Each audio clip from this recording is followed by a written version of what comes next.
네, 이번 시간에는 대단원 5단원 환경과 에너지 중에서 중단원 2단원 에너지 자원과 활용 나가봅시다.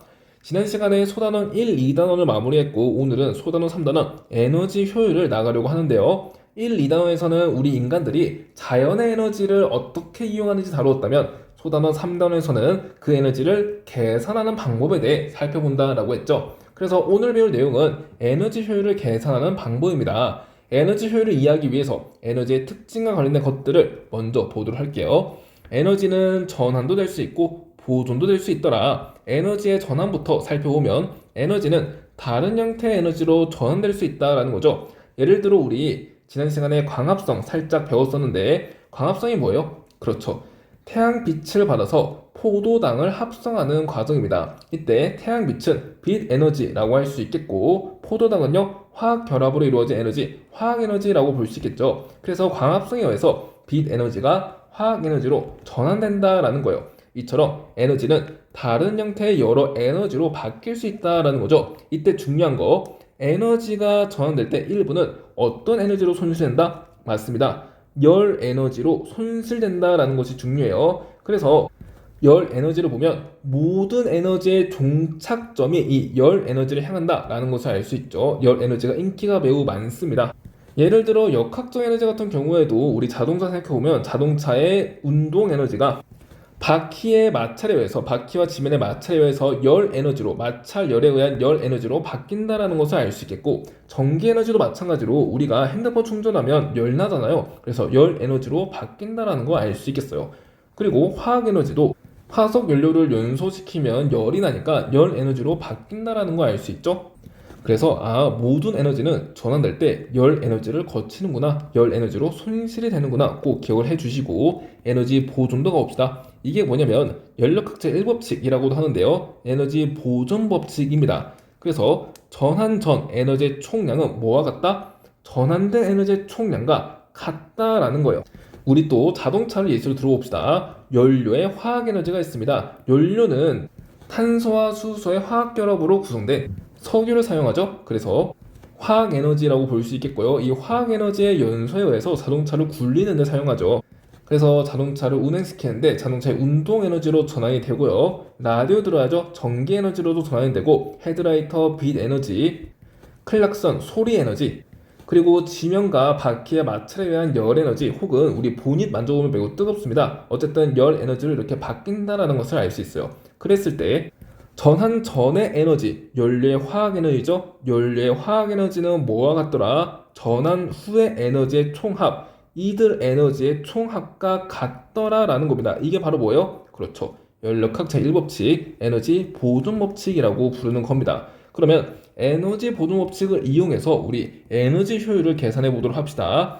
일단 연력학적 1법칙에 의해서 뭐가 성립하냐면 왼쪽 그림을 볼게요. 열기관이라는 것이 있는데 이건 뭐냐면 에너지를 받아서 일을 하는 기간을 말합니다.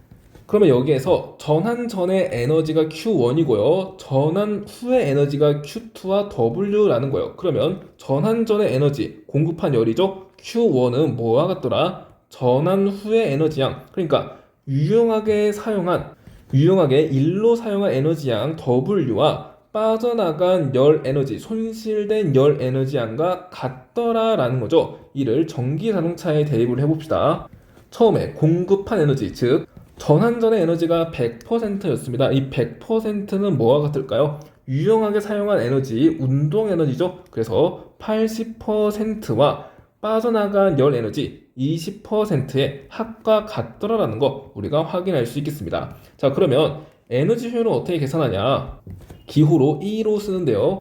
처음에 공급해준 에너지의 양 Q1분의 유용하게 일로 사용된 에너지 양 W로 구할 수 있다는 겁니다. 그러면 연력학 제1법칙에 의해서 W는 어떻게 구해요? 그렇죠. Q1 빼기 Q2로 구할 수 있죠. Q2를 넘기면 되죠. 그래서 W는 Q1-Q2로 구할 수 있기 때문에 이것을 하트로 쪼개서 정리해보면 Q1분의 Q1 1이죠. 1 Q1분의 Q2로 쓸 수 있더라 라는 것을 알 수 있겠습니다. 그러면 여기에서 공급된 에너지양이 같으면 유용하게 사용한 에너지양이 클수록 빠져나간 열 에너지양이 적을수록 에너지 효율이 크다라는 거 알 수 있죠.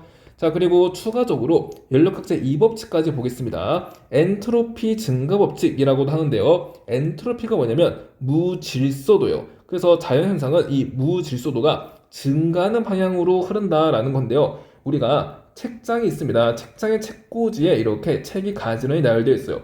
이 책을 쓰러뜨립니다. 그러면 책이 이렇게 너저분하게 흩어지겠죠. 그러니까 책의 무질서도가 증가하는 방향으로 자연현상이 이렇게 발생한다라는 거예요. 그러면 이 책을 다시 책꽂이에 꽂아서 질서도 있게 만들기 위해서는 에너지가 필요하다라는 것을 알 수 있겠습니다. 즉, 이때는 에너지가 더 크다라는 것을 알 수 있고, 이때는요, 에너지가 더 작다라는 것을 알 수 있죠. 그래서 에너지가 큰 곳에서 에너지가 작은 곳으로 자연현상이 발생한다라는 거예요. 정리해 봅시다. 에너지는 항상 에너지가 많은 곳, 그러니까 고온이죠. 고온에서 어디로 이동하더라? 에너지가 적은 곳, 저온으로 이동하더라 라는 거 꼭 기억을 해주시고, 또한 에너지가 전환되는 과정에서 항상 사용할 수 없는 열 에너지가 발생한다라고 했잖아요. 그렇기 때문에 에너지 효율은 항상 뭐보다 작을까요? 열 에너지가 발생한다라는 것은 빠져나가는 열, 이 Q2 값이 뭐보다 크더라? 0보다 크더라. 그러면 1에서 0보다 큰 값을 빼면, 자, 지금 보니까 이 Q2가 Q1이네요. 자, 어쨌든 0보다 큰 값을 빼면 이 값은 항상 1보다 어떻더라? 1보다 작더라라는 거 확인할 수 있겠습니다. 그래서 에너지 효율을 계산하는 방법 다시 한번 기억을 해 주시고, 자, 이를 바탕으로 우리가 에너지 효율을 높일 수 있는 방법이 없을까를 좀 고민해 보도록 할게요. 자, 여기 종구가 있습니다. 종구의 공급한 에너지 양은 모두 같다라고 해볼게요. 그러면 종구 ABC 중에서 에너지 효율이 가장 높은 친구는 어떤 종구일까요? 자, 우리 복습하는 차원에서 에너지 효율 공식 다시 한번 써보도록 합시다. 에너지 효율을 어떻게 쓴다고요? 그렇습니다. 공급된 에너지 양분의 유용하게 사용한 에너지 양과 같다라고 했죠. 그리고 이 값은요, 1에서 마이너스 공급한 에너지 양분의 빠져나간 열 에너지 양과 같다라고 했습니다. 그러면 지금 이 영상은 적의 영상인데요. 적의 영상에서 밝게 보일수록 적에서 에너지를 많이 방출했다라는 뜻이죠. 그러니까 빠져나간 열 에너지 양이 많다라는 뜻이고, 빠져나간 열 에너지 양이 많을수록 에너지 효율은 어떻다? 작다라는 것을 알 수 있습니다. 그러니까 이 영상에서 밝게 보일수록 에너지 효율이 낮은 거네요. 그러면 ABC 중에서 A가 가장 밝으니까 A가 에너지 효율이 가장 작더라라는 걸 알 수 있고, 그 다음으로 밝은 친구 C가 그 다음 에너지 효율이고요. 그리고 B가 가장 어두우니까 B가 에너지 효율이 가장 높다라는 것을 알 수 있죠. 아, 그러니까 에너지 효율을 높이기 위해서는 최대한 빠져나가는 열 에너지 양을 줄여야 되겠다라는 것을 알 수 있겠습니다. 여기까지가 에너지 효율과 관련된 내용이었고요. 이제 신재생 에너지를 이용해서 에너지를 효율적으로 이용하는 방법에 대해서 살펴보도록 합시다. 일단 신재생 에너지가 뭐냐면 신에너지와 재생에너지를 합친 말이죠. 신에너지는 기존의 화석연료가 아닌 다른 차원의 에너지를 이용하겠다. 예를 들어 우라늄의 핵 분열받는 것 같은 새로운 핵 에너지를 이용해서 전기 에너지를 만들겠다라는 거예요. 그것을 신에너지라고 하고요. 재생에너지는 계속해서 에너지를 사용하겠다라는 거죠. 그래서 기존의 화석 연료는 고갈 자원이잖아요. 결국에는 없어지는 자원입니다. 하지만 재생에너지는 계속해서 쓸 수 있어야 되니까 고갈되지 않는 자원을 이용해요. 예를 들어 태양빛이라던가 바람은 거의 무한히 쓸 수 있는 자원이죠. 그래서 그러한 자원을 이용해서 에너지를 발생시키는 것을 재생에너지라고 합니다. 그리고 통합과학에서는 이러한 신재생 에너지의 예시를 대표적으로 4개 정도 소개하고 있는데, 연료전지, 지열발전, 태양을 이용한 에너지, 해양에너지가 그 예시예요. 그래서 먼저 연료전지부터 보도록 하죠. 연료전지는 오른쪽 그림처럼 가방 모양으로 생겼습니다. 그 가방의 왼쪽 칸에 수소기체를 넣어주고 오른쪽 칸에는 산소기체를 넣어줘요. 그리고 가운데에는 전해질이 있는데 전자가 이동하면서 전류가 발생하는 거예요. 그러면 그 원리에 대해서 간단히 살펴보면, 일단 왼쪽에는 수소기체 넣어준다라고 했죠. 그래서 수소 분자 2개를 넣어줄 거고요. 수소 분자가 전해질을 통과할 때 이온으로 바뀝니다. 이때 수소는 1조 원소이기 때문에 원자과 전자가 몇 개다? 1개다. 그래서 이 원자과 전자 하나를 잃어버리면서 수소가 양이온으로 바뀌죠. 그래서 총 4개의 수소 원자가 있었으니까 4개의 수소 이온이 되고요. 4개의 전자가 만들어진다라는 것을 알 수 있겠어요. 이렇게 만들어진 4개의 전자는요, 도선을 따라서 이동하면서 전기 에너지를 발생시킵니다. 그리고 그 전자가 오른쪽 칸, 산소가 있는 칸으로 이동한다라는 거예요. 그러면 오른쪽 칸에서는 어떤 반응이 일어나는지 보도록 하죠. 오른쪽에는 산소 분자가 있는데 여기에 전자 4개가 도달하게 됩니다. 그러면 산소는 16적 원소니까 원자과 전자가 몇 개다? 6개라는 것을 알 수 있죠. 이렇게 원자과 전자가 6개 있는데 2개의 전자를 여기다가 붙입니다. 2개의 전자를 붙여볼게요. 그러면 산소는 이가에 음이온이 된다는 것을 확인할 수 있겠고 총 2개의 산소 이온이 만들어진다는 것을 확인할 수 있겠네요. 그러면 여기에서 전해질을 통과해온 수소 이온이 여기에 있는 산소 이온과 결합하게 됩니다. 그래서 이 수소가 여기에 있는 산소 이온과 결합하게 된다라는 거예요. 그럼 어떻게 될까요? H2O, 물 분자가 만들어짐을 확인할 수 있겠죠. 그래서 전체적인 반응이 이렇습니다. 왼쪽에 수소 기체 2개가 있고요. 그리고 오른쪽에 산소 기체 하나가 있는데 이들이 반응해서 물 분자 2개를 만들어내고 전기 에너지를 생산한다라는 거죠. 그래서 물을 만들어내니까 굉장히 친환경적인 에너지라고 볼 수 있겠습니다. 그럼 여기서 에너지 전환이 어떻게 일어나냐? 수소 기체와 산소 기체의 화학 결합 에너지, 화학 에너지가 전기 에너지로 바뀐다라는 것을 확인할 수 있죠. 이것이 연료 전지고요. 지열 발전 보겠습니다. 지열이 뭐예요? 그렇죠. 땅의 열입니다. 지구 내부 에너지를 이용한다라는 건데 지구 내부에서 올라오는 열 에너지를 이용해서 물을 끓여요. 그러면 수증기가 나오겠죠? 수증기의 운동 에너지가 될 거고 그 수증기의 운동 에너지에 의해서 터빈을 돌리게 되고 전기 에너지를 발생시킨다는 것을 확인할 수 있겠어요. 그래서 여기 있는 발전도 마찬가지로 결국에는 터빈을 돌리는 게 목적이라고 볼 수 있겠죠. 다음으로 태양을 이용한 에너지 보겠습니다. 태양 광발전이 있고요. 태양 열발전이 있어요. 태양 광발전은요. 이렇게 태양 전지판을 이용하는데요. 태양 전지판이 N형 반도체와 P형 반도체를 겹쳐 놓은 거예요. 그래서 우리 이거 지난 시간에 물질의 정기적 성질할 때 살짝 다뤘습니다. 반도체 소자 배울 때 좀 다루었죠?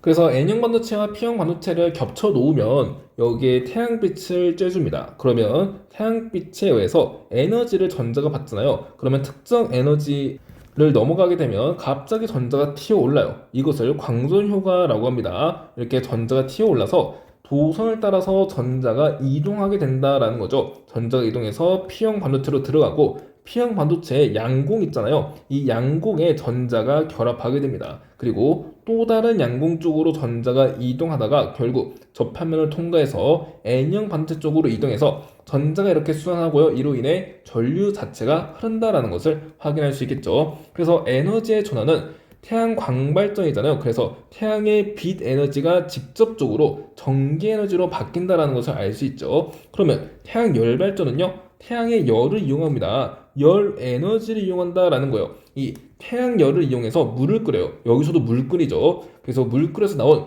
수증기의 운동 에너지를 이용해서 터빈을 돌리고 전기 에너지를 만든다라는 거예요. 그러면 태양 광발전과 태양 열발전의 가장 큰 차이가 뭐예요? 맞습니다. 터빈이 있고 없고의 차이죠. 터빈이 있으면 태양 열발전, 없으면 태양 광발전이라고 보시면 되겠습니다. 자, 여기까지가 태양을 이용한 에너지였고요. 마지막으로 해양 에너지하고 마무리할게요. 해양 에너지는 파력발전, 조력발전, 조류발전이 있는데 파력발전은 파도를 이용한 에너지를 말합니다. 그래서 파도가 칠 때 해수면이 상하로 이동하죠. 해수면이 위로 올라오면 공기가 압축되면서 기압이 높아져요. 기압이 높은 곳에서 낮은 쪽으로 공기가 이동하니까 터빈을 돌리게 되고요. 마찬가지로 해수면이 이렇게 아래쪽으로 내려가면 공기 입자와 입자 사이 거리가 멀어지니까 기압이 낮아져요. 기압이 높은 곳에서 낮은 쪽으로 다시 한번 공기가 이동하게 되면서 터빈을 돌리면서 전기 에너지를 생산하게 됩니다. 그러면 에너지 전환은요. 파도가 위아래로 움직이니까 위치 에너지가 있겠죠. 파도의 위치 에너지가 뭘로 바뀐다? 공기가 이동하니까 공기의 운동 에너지로 바뀔 거고 그 공기의 운동 에너지에 의해서 터빈을 돌리면서 전기 에너지를 발생시키더라 라는 거죠. 여기서도 터빈을 이용해서 모두 전기 에너지를 만든다는 거 알 수 있네요. 우리의 목표는 터빈을 돌리는 겁니다. 그리고 조력 발전과 조류 발전은 어떤 에너지를 이용하는 거냐면 조석 에너지를 이용하는 겁니다. 여기서 조석 현상이 뭐냐면요. 지구와 달 사이의 인력에 의해서 해수면의 높이가 변하는 현상을 말해요. 그래서 그 해수면의 높이 차이를 이용한 게 바로 조력 발전인데 조력 발전은요. 우리가 조속 현상에 의해서 해수면의 높이가 가장 높아질 때를 만조라고 합니다. 만조일 때는 바다 쪽에 해수의 양이 많아요. 그래서 해수의 양이 많은 곳에서 적은 곳으로 해수가 이동하게 된다라는 거죠. 그러면서 터빈을 돌리면서 전기 에너지를 만들 수 있다라는 거예요. 그래서 에너지 전환 보면 해수면이 이렇게 높아지니까 해수면에 위치 에너지가 있을 거고 그 위치 에너지에 의해서 해수면이 많은 곳에서 적은 곳으로 이동하게 됩니다. 해수의 운동 에너지로 바뀌고요. 그 해수가 터빈을 돌리면서 전기 에너지를 만들더라라는 거예요. 그리고 조류 발전은 밀물과 썰물이 이용하는 건데 에너지 전환은 이렇게 됩니다. 밀물, 썰물이니까 해수가 운동하죠. 해수의 운동 에너지가 터빈을 돌린다라는 거예요. 터빈을 돌려서 전기 에너지로 바뀐다라는 거죠. 그래서 해양 에너지의 종류, 파력, 조력, 조류 발전 잘 기억을 해주시고요. 특히 조력 발전과 조류 발전은 하나로 묶어서 조석을 이용한 에너지이다라고 생각을 해주면 되겠습니다. 네, 그래서 오늘 여기까지 중단원 2단원 에너지 자원과 활용 중 소단원 3단원 부분 끝을 냈고요. 다음 시간에는 통합과학 마지막 단원 과학과 미래사회에 들어가겠습니다. 이제 개념이 잘 이해되었는지 문제를 풀어보면서 점검해보는 시간 가져보길 바랍니다. 오늘 여기까지 할게요. 너무 고생 많으셨어요.